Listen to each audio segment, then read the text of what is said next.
Casa nostra és en una vall soleia, amb un passadís prou ample per entrar, habitacions per als hostes més exigents i una cuina amb tots els gustos que us podeu imaginar.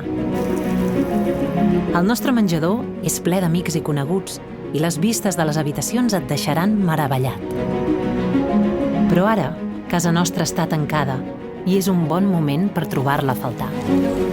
Per recordar-nos de tots nosaltres i donar les gràcies als que ens cuiden, als que ens fan companyia, als que ens estimen, als que ens ho posen fàcil, els que mai reposen i els que cuiden casa nostra mentre no la podem trepitjar. I mentrestant, ella reposa i descansa.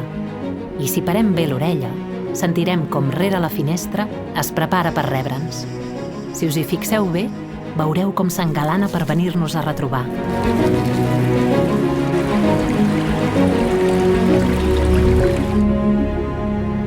Perquè quan tot això passi, podrem tornar a gaudir de la nostra vall.